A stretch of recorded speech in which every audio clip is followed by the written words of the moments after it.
I need you to hear the story of Cesar and Norelia, the Venezuelan couple who has been detained by ICE and separated from their children 3 times in less than a month.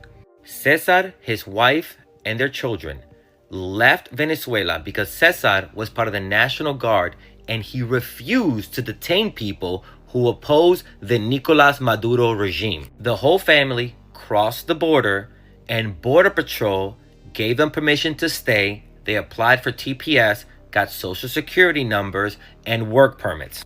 The family went to Washington, D.C. in 2022 and started making that place their home, getting a job and the kids going to school. Now, before leaving office, Biden extended TPS from people from Venezuela till October of 2026.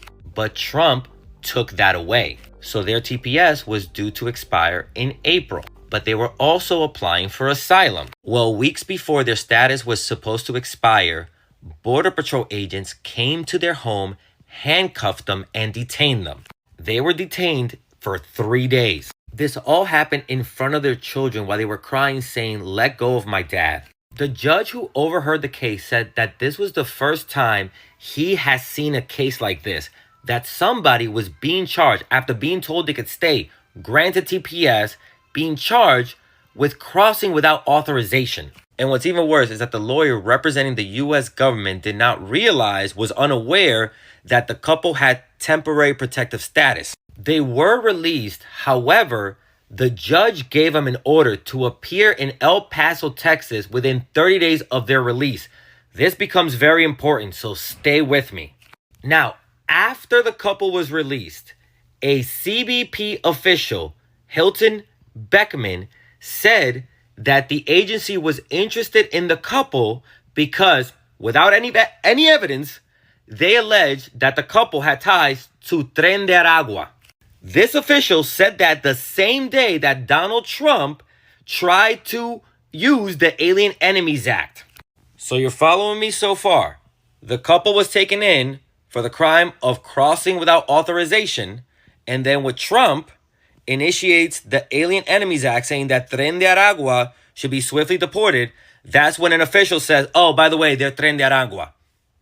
Then the couple is detained again a few days after being released. This time by DEA agents saying that they were there to execute a warrant for Cesar and Norelia, but refused to show it to them. They were released again and reminded that they had to go to El Paso, Texas next month for their hearing. Now, from the beginning, the couple was afraid to go to El Paso, saying, "Will we be detained again? Would it all be over? Would they be able to see their children again?" And they were given the promise that they will be able to go to El Paso to fight their case. But guess what happened? Well, like it was reported by Amnesty International, the couple was picked up by ICE and detained after they were trying to board a flight to go back home to their children. And now they're being held in an abusive detention center in Texas. Amnesty International is asking people to call the El Paso ICE. Here is the number. Pause to read the script as well. As you can see from the story, this couple did it the right way the whole way through. It is the Trump administration that took away their status, has been going after them, trying to label them gang members when these are just parents who fled Venezuela to come to the U.S. to give themselves and their children a better life. They left Venezuela to escape an oppressive regime just to find another one. Please help share this story because what is happening to them needs to be heard.